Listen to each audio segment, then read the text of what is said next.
CII National Committee on Circular Economy and Waste to Earth Transformation.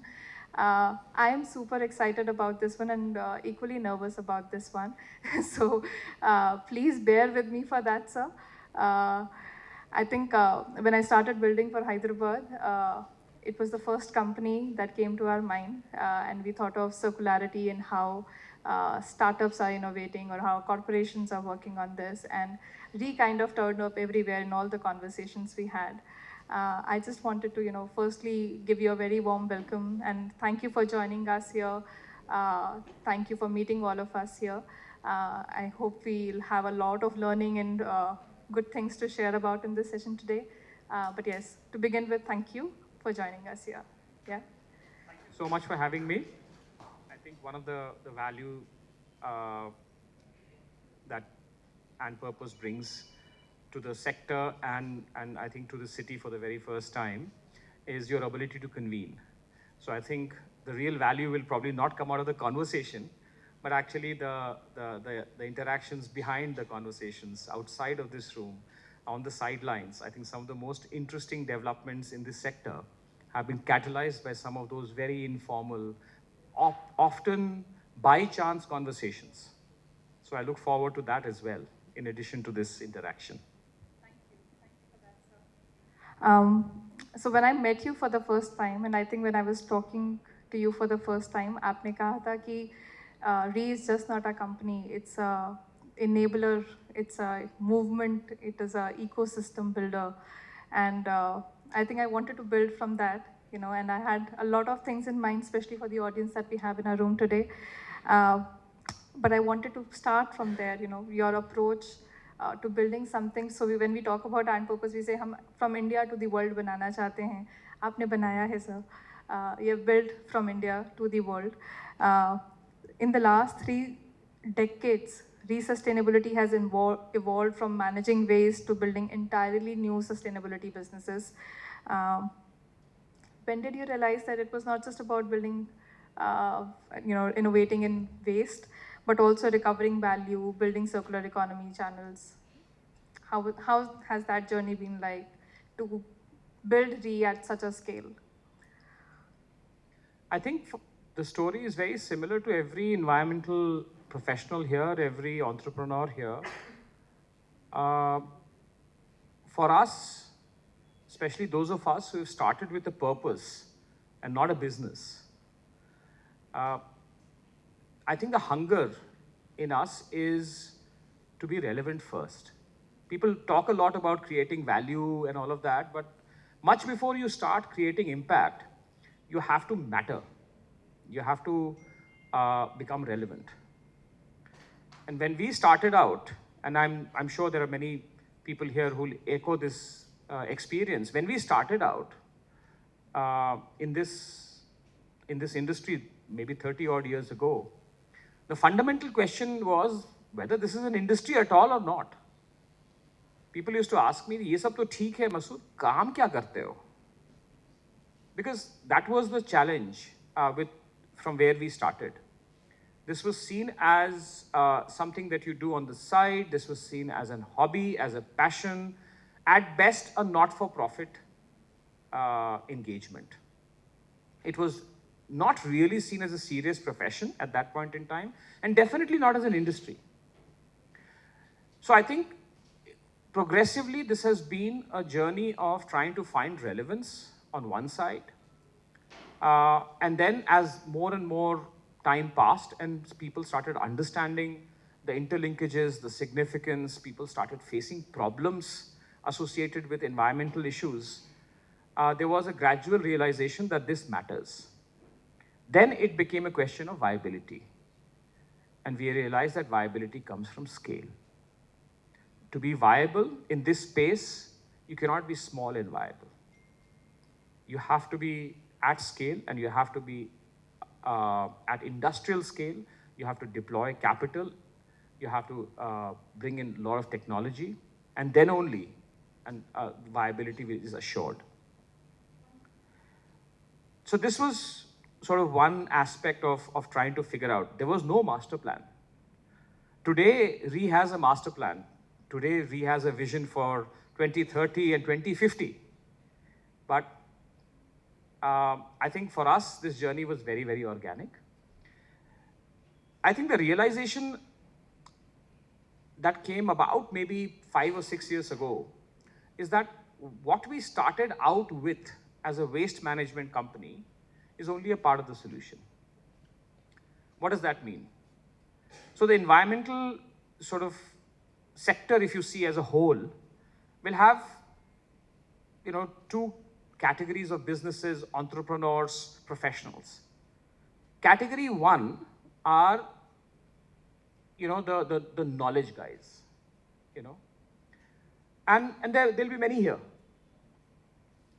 And you will find that those people who have the holistic knowledge and understanding of environmental systems and challenges, the interrelationships, they often are on the consulting, advisory, research, services side only. So which means that their knowledge is translated typically into a report at the end of the day. Now, who will understand that report, implement that report, make it real?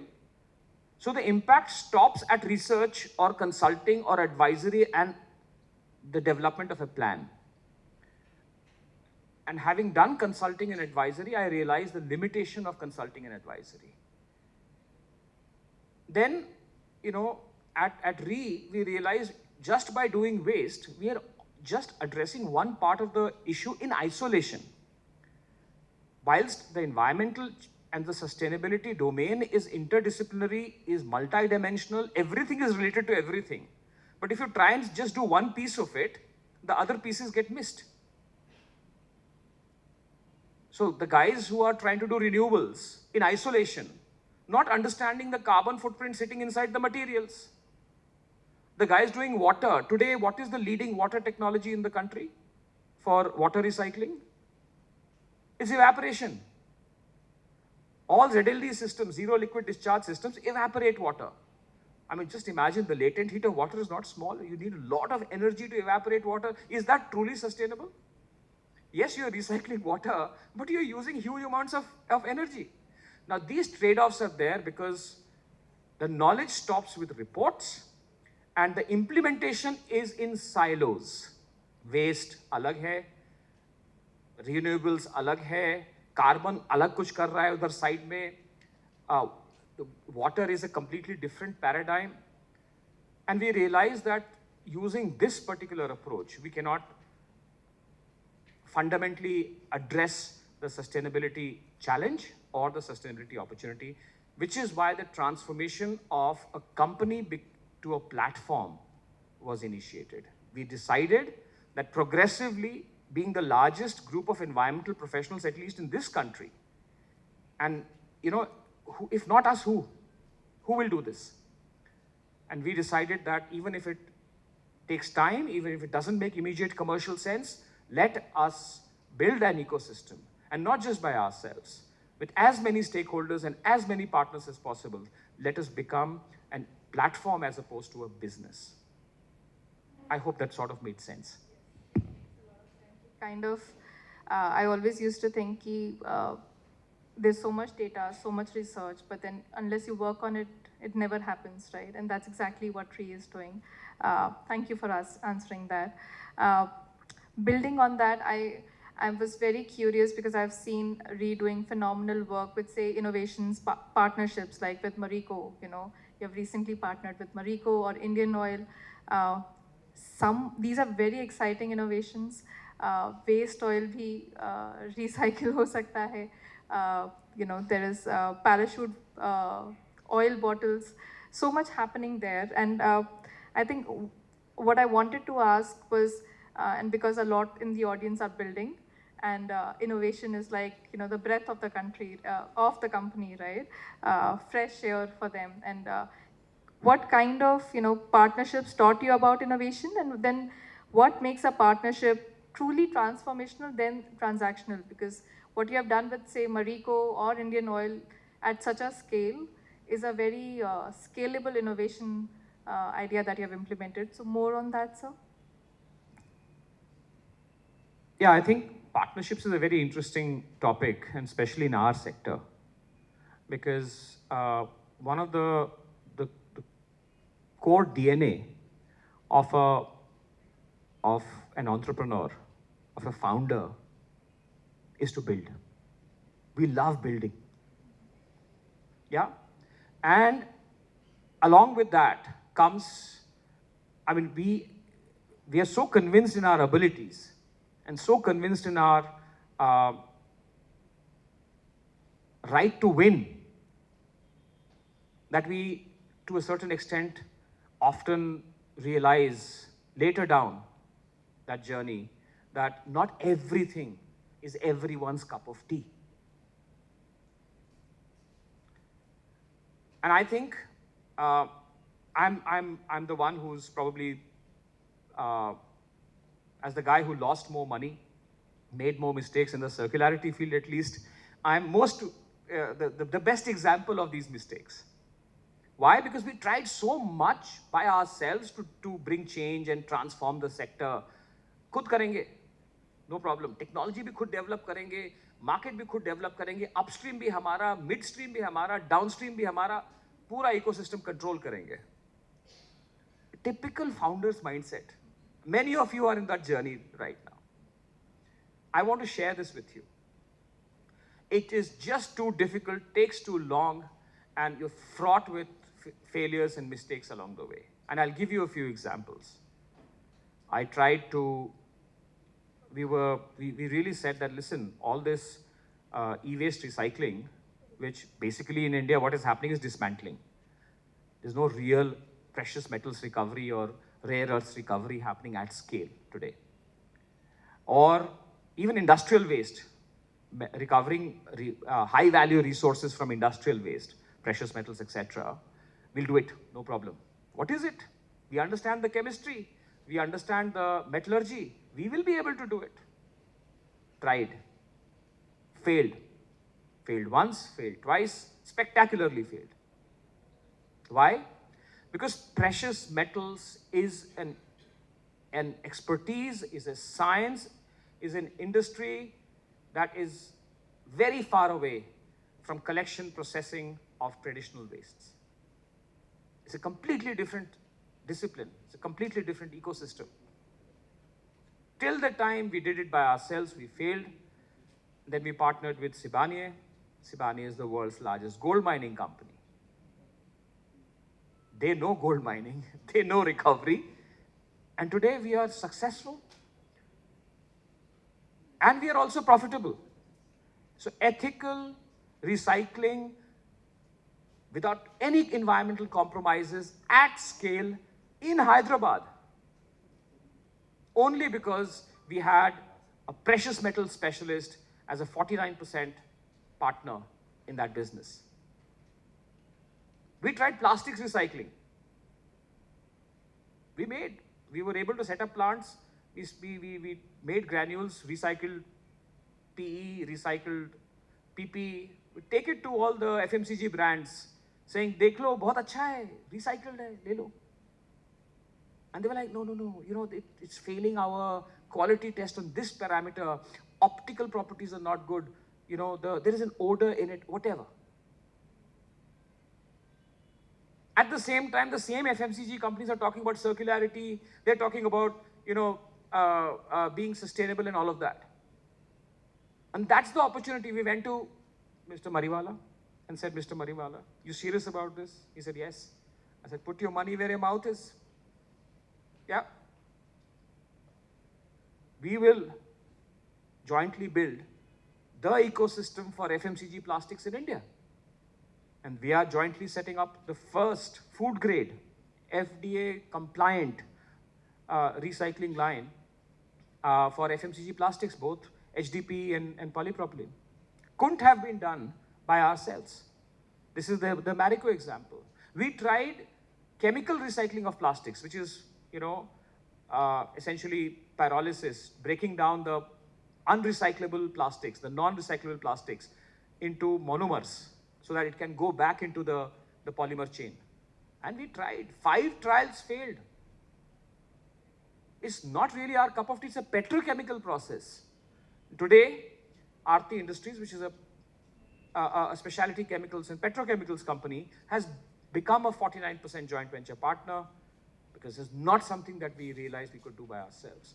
This, friends, is extremely important for founders to figure out where their true expertise is, where their limitations are, where the gaps are, and then not trying to build in that gap, but either buy or partner, because that is faster. You can build it. If I had 4 decades, I would become a gold expert, a platinum expert. No problem. I don't have 4 decades. So the opportunity is big. The challenges are also very big. And not everything is our strength. Partner to scale, partner to create viability. Today, if you have a downstream company like FMCG company as a joint venture partner, marketing unka department hai, offtake unka department hai, quality control unke paas hai. Because they know वो parachute नारियल तेल में क्या चाहिए उनको, सफोला के can में क्या चाहिए उनको, वो उनको मालूम है, मेरे को नहीं समझ में आया. And this is the value of partnerships, not just in our industry, I think in any industry. Bringing in ecosystem partners. If you're strong on upstream, bring in midstream and downstream partners. If you're strong on upstream and midstream, bring in a downstream partner. If you're downstream, bring in an upstream partner. Because otherwise, building takes a lot of time. Thank you for that. We also partnered with RE to build in Hyderabad. So I took that cue from you when I first met you. I'm like, ये तो करना ही पड़ेगा हमें. And if you see, sir, the logos around us, I think we came to being because so many of us were generous enough to come together. And I think we have 30 plus partners who came together and made this alive. So I think partnerships are way to go. Building from there, one is innovations and partnerships, sir, but a lot of people don't know what all RE does. You know, you have Reignite, you have Net Zero, you have recently launched EcoHub. But you know, what philosophy drives the creations of these new ventures, and then how do you decide ki this is the new opportunity? This is because that's about all about vision, all about scale, and like you said, you now have plans for 2035, 2040. How do you really find those opportunities? How do you do that? As simple as that. I think the opportunities come out of the need. I think as businesses evolve, we need a lot of us grow inside out. What does that mean? ये मेरा business है, इसको मैं scale करूँगा. We've done that, and that hits a particular ceiling at some point in time. The more a business is scaled with outside-in information, which means you look out and you let others shape you. Scary, not easy. Have somebody else's requirement, somebody else's need informing your business strategy continuously, not just one-off, but on an ongoing basis is very scary. Because you have to be very agile, you have to be very nimble. Again, I think it's very important to understand that that's where partnerships becoming very, very important. Because when there's an opportunity, you can't do it by yourself. You don't have the technology, you don't have the expertise, but you have a particular strength that is relevant. You find other partners, quickly put a solution together. We realized that this fragmentation is a problem. Consulting happening in isolation, those reports remaining reports, never becoming reality on the ground. So the potential is never realized. The gap between the effort and the impact is a lot of lost energy, a lot of lost capital. How do you create a thread? So we said, okay, let us go back and build an advisory team, because a lot of people say, I'll implement, but I don't have a plan. I said, okay, great. And today we have built an advisory team, but we are also partnering with advisors from everywhere who on the side of the planning, the studies, the research that is required. It's important. You need to have a roadmap to follow.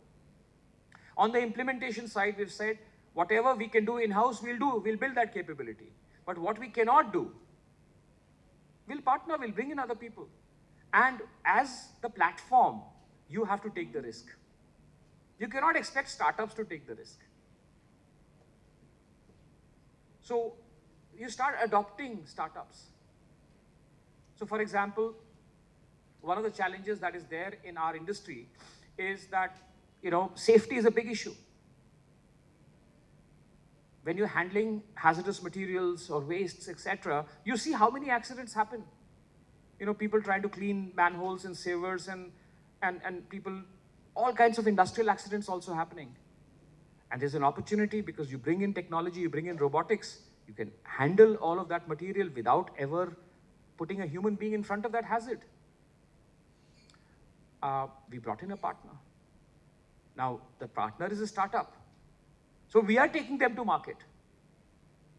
Now, you need to be a little flexible and agile in your head and little big in your heart. To not worry about, okay, how much money is he making? What am I getting out of it? Because only then a transformational platform will be created.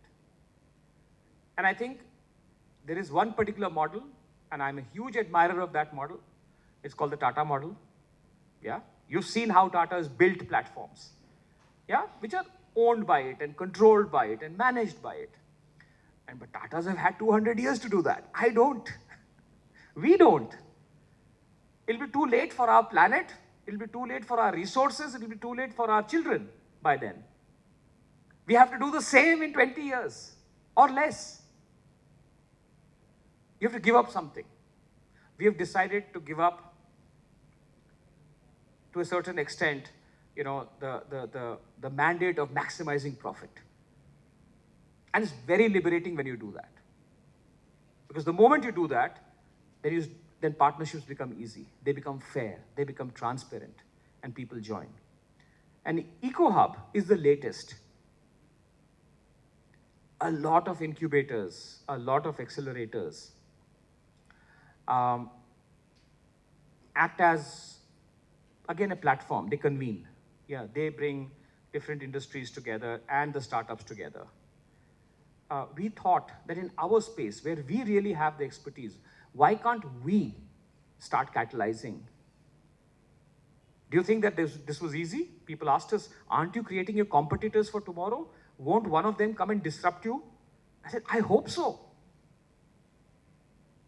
I absolutely hope so. So it's a bit scary, but EcoHub exists so that we can nurture on an equity-free basis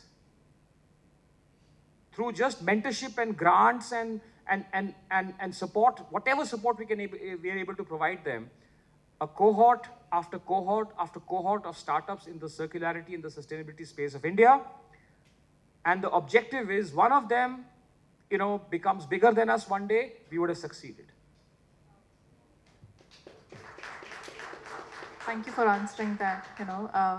I think for the audience who don't know, EcoHub is a green incubator launched by It's a 0% equity, catalytic grant, non-dilutive grants, and a phenomenal work being done for people who are building in climate circularity. I think as a follow-up to that, sir, you have kind of answered my second question first, so I'll take it the other way. Why do you launch a green incubator? Why did you do that? As such a big corporation, what motivates you to work with this new talent, the startups who are innovating on the ground? What really made you do that? Kamna, I was 20-something once, long back. 30 years ago, I was 20-something, yeah? But I remember it very, very vividly. I remember the kind of energy, the kind of ambition, the idealism, the stars in the eye and the hunger in the belly that is there in all those people. They're all standing, talking about their agendas and their startups and their technologies. The passion is something that remains a part of who I am. And the whole idea was that how do you provide that catalytic nudge without any expectations, with only impact in mind. Yeah? Because somewhere, if our agenda is impact, and I mean, because of the diversity of our businesses and geographical diversity and scale, etc., we're quite profitable. So if profits is not the motive, then suddenly a lot of these start making sense. And the idea was that let's identify those startups that have the best ideas but are struggling because they don't have access to market. And with our scale, with our geographical presence, with our sectoral understanding, maybe we can do. So we are choosing startups on our ability to make a difference to them in 6 months. What can I do in 6 months for that particular startup? If that startup doesn't need me, it may be the best. If it doesn't need me, if I cannot do much for it in those 6 months, we will not select it. Our whole objective is, how do I create impact potential through our effort and our time and our money and our grants, and we're actually co-locating them. We're actually adopting them and bringing them into our offices, saying, "Yahan baitho, hamare saath baitho." And throughout that period, we'll actually share whatever we can share with them by way of capability, by way of technology, by way of access to facilities and markets and functional support, by way of mentorship. The whole objective is that ये किसी के बस का बात नहीं है. No one organization can do it by themselves. No one model can do it by themselves. So you build what you can build. You buy what you can buy. And we are growing by acquisitions. We are buying a lot of companies across the world. You partner where you can partner, and you catalyze. And this was the missing piece in our system, in our eco platform. You catalyze where you can catalyze.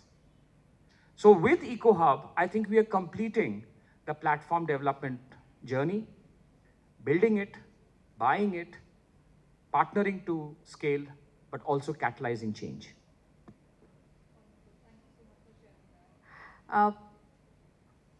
Now, one of my last few questions, sir. So I've kind of tried to cover this in a way that, how do you look at scale? Then how do you typically enable the people who are building on the ground, more startups, more innovation, partnerships? What is India's global opportunity? RE is a global organization. You have more than 22,000 employees working with you. You have worked with governments, you have worked with corporations and institutions across the 4 continents. Where do you believe India's great opportunities lie? So we are not actually following the world, but maybe leading the world.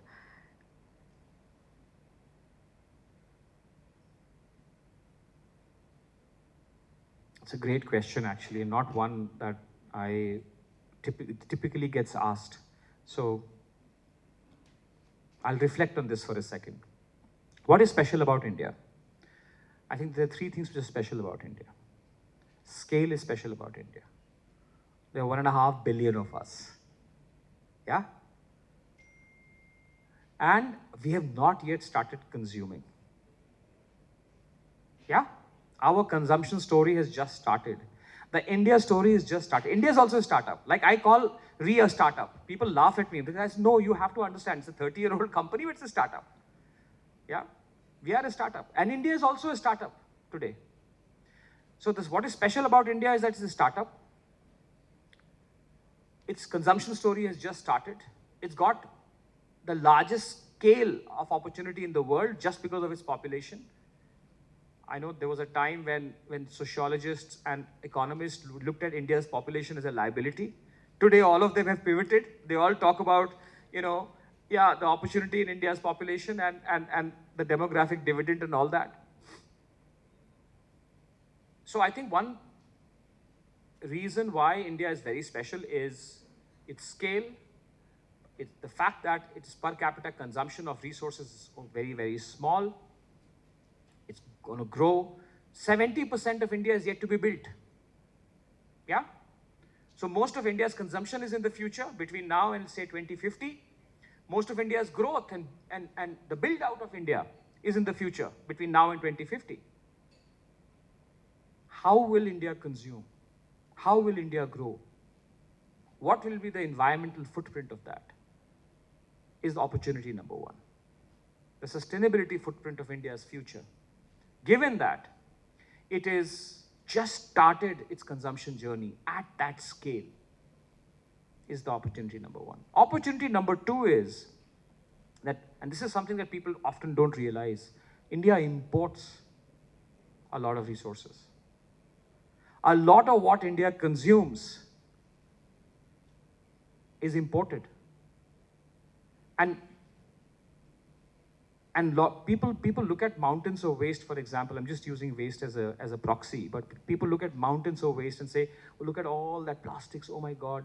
Plastics is crude oil. My current import of crude oil into India is 90%. That means 90% dependence on imports for crude oil, which means 90% of all plastics that we throw is foreign currency. This is fact number two. India's import, 100% of India's rare earths is imported.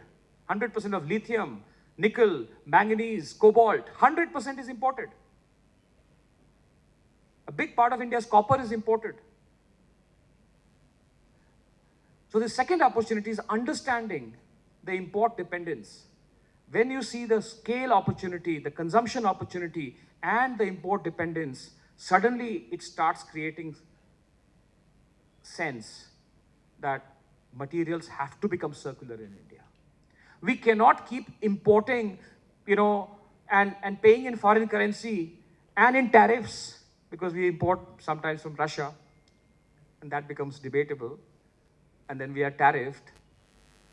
You can't afford to keep importing and then just throwing and creating big environmental problems. We cannot afford it on multiple counts. We cannot afford it economically. India cannot afford its growth to be held hostage by some geopolitical issues. So Atmanirbharta is a strategic important lever for India. And finally, where is the land for more landfills? We are maybe 17-18% of the world's population, but only 2.5% of its land area. Where will we throw all of this? So this is the opportunity of, I think, not just the decade, but for the next 2 decades, this is the opportunity, which is why, in my estimate, the India circularity opportunity alone, which is one part of India's sustainability opportunity, the India circularity opportunity alone is probably worth $300 to $400 billion by 2030 itself. $300 to $400 billion in the next 3 or 4 years. This is the opportunity that we can access. This is the reason why we believe that it is too big for any one organization, for any one corporation, for any one model, for any one approach to access it. We all have to do things differently to go after this opportunity. This opportunity also has a flip side. If we don't do it, then there are fundamental issues for our future, both from an economic standpoint, but also from a strategic standpoint and an environmental standpoint. You cannot solve climate change, for example, unless you address about half of the carbon footprint which is sitting in materials. It's about 45%. 45% of our carbon footprint is not in energy. It is in the materials that are all around us. Those materials need to be decarbonized. In fact, if you look at India's GDP, the material intensity is very high. India has to be dematerialized. Our growth has to be dematerialized. The materials footprint of our growth has to become smaller. This is, I believe, a generational opportunity for us. Not enough capital, not enough effort, not enough startups, not enough conversations are happening around this.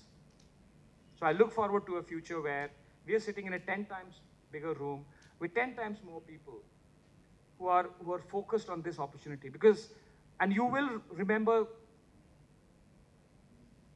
either the realization of this opportunity at that moment, or the impact that has happened because we didn't do it. I think we can choose which future we want. To share, sir. I think last one thing was, how, like one last thing that you'll want to share with the audience to take back with them, and then we'll open it up for 5 minutes, 10 minutes of Q&A. And yeah, last few words of how young leaders should shape it. I think the fundamentals of the sustainability sector are beyond debate. We can argue about whether it is X or it's Y in terms of its size, but the fundamentals are absolutely clear. Number two, I think for the very first time, capital is available. Historically, those of us who remember the sustainability business 20, 30 years ago, raising capital in this space was an absolute impossibility.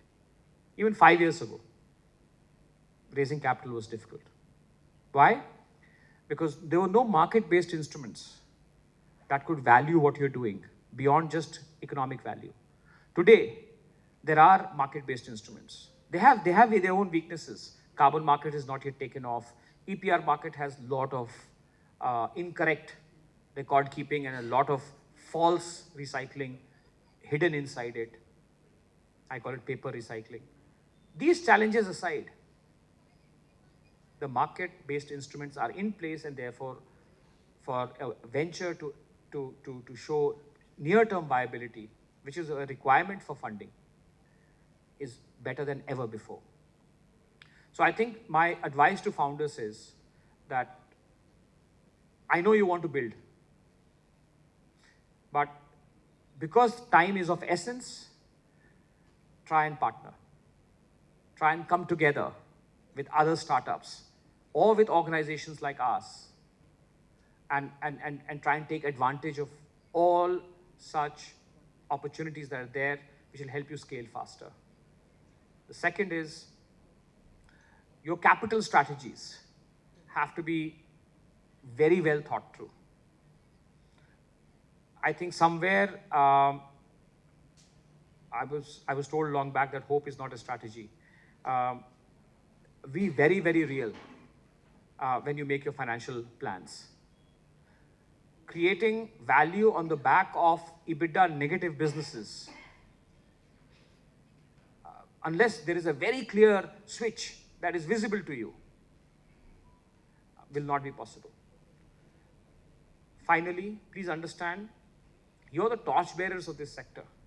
This sector is just starting. It's like a baby right now. You are the torchbearers. If you make fundamental mistakes, the sector will suffer. Yeah? So my advice is, if you're entering the sustainability space or any allied space, circularity, recycling, carbon, etc., etc., etc., don't worry about failure. But if you have to fail, fail fast. Don't fail after 5 years. Yeah? Stay with your business model for the next 6 months, 1 year, 18 months, fail.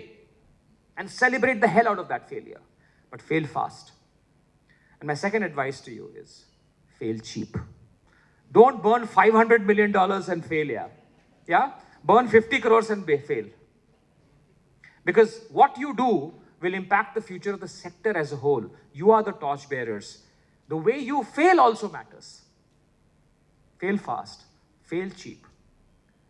Let's work together, and we'll celebrate all the learnings that come with that failure.